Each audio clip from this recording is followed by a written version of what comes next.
Atenção, está no ar a Rádio Libertadora. Assim sendo, declaro vaga a presidência da República.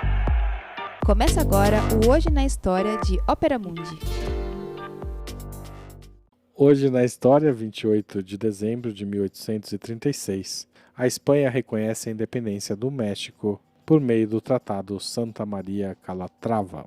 Pelo Tratado Santa Maria Calatrava, firmado por Miguel Santa Maria e José Maria Calatrava, a Espanha reconheceu oficialmente em 28 de dezembro de 1836 o México como uma nação livre, soberana e independente. Os reis espanhóis renunciavam dessa forma a toda a pretensão ao governo, propriedade e direito territorial do que havia sido o vice-reinado da Nova Espanha, as suas capitanias, províncias internas, terrenos anexos como a Baixa e Alta Califórnia e ilhas adjacentes. Apesar do tratado, a Espanha posteriormente tentaria recuperar seu domínio.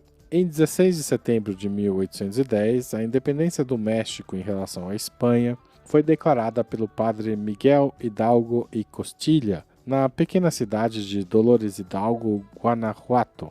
O primeiro grupo insurgente era formado por Hidalgo, o capitão do exército vice-reinal espanhol Ignacio Allende, o capitão de milícias Juan Aldama e a corregedora Josefa Ortiz de Domínguez. Hidalgo e alguns soldados foram capturados e executados por um pelotão de fuzilamento em Chihuahua, em 31 de julho de 1811. Após sua morte, a liderança foi assumida pelo padre José Maria Morelos, que tomou e ocupou as principais cidades do sul. Em 1813, foi convocado o Congresso de Chilpancingo e, em 6 de novembro, assinada a ata solene da Declaração de Independência da América Setentrional. Morelos foi capturado e executado em 22 de dezembro de 1815. Nos anos seguintes, a revolta esteve perto do colapso, porém em 1820 o vice-rei Juan Ruiz de Apodaca enviou um exército sob o comando do general crioulo Agustín de Iturbide contra as tropas de Vicente Guerreiro.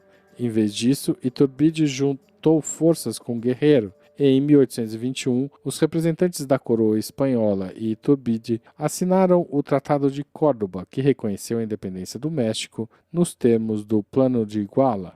Iturbide autoproclamou-se imediatamente imperador do primeiro Império Mexicano. Uma revolta contra ele, em 1823, estabeleceu os Estados Unidos mexicanos. Em 1824, uma Constituição da República foi elaborada e Guadalupe Vitória, cujo nome real é José Miguel Ramón Adalto Fernández y Félix, tornou-se o primeiro presidente do recém-nascido país. As primeiras décadas do período pós-independência foram marcadas pela instabilidade econômica, o que levou à Guerra dos Pastéis em 1836 e a uma luta constante entre liberais, adeptos de uma forma de governo federal, e conservadores, adeptos de uma forma mais hierárquica de governo. Em 1836, o general Antônio Lopes de Santa Anna, ditador por 2 vezes, aprovou as Siete Leyes, uma alteração radical que institucionalizou a forma centralizada de governo.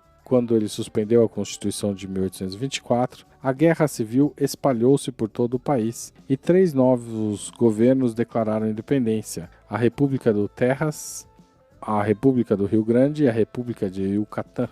O Texas, ou Texas, foi anexado pelos Estados Unidos. Uma disputa fronteiriça levou à Guerra Mexicano-Americana, que começou em 1846 e durou 2 anos. Terminou com a assinatura do Tratado Guadalupe Hidalgo, que forçou o México a ceder quase a metade de suas terras para os Estados Unidos, incluindo a Califórnia e o Novo México. Uma transferência muito menor de território em partes do sul do Arizona e do Novo México ocorreu em 1854. A Guerra das Castas de Yucatán, Revolta Maia, que começou em 1847, foi uma das mais bem-sucedidas revoltas modernas de indígenas americanos. Rebeldes maias mantiveram enclaves relativamente independentes até a década de 1930. A insatisfação com o retorno de Santa Anna ao poder levou ao plano de Ayutla, iniciando uma era conhecida como La Reforma, depois que uma nova Constituição foi elaborada em 1857, estabelecendo um Estado secular, o federalismo como forma de governo e várias outras liberdades.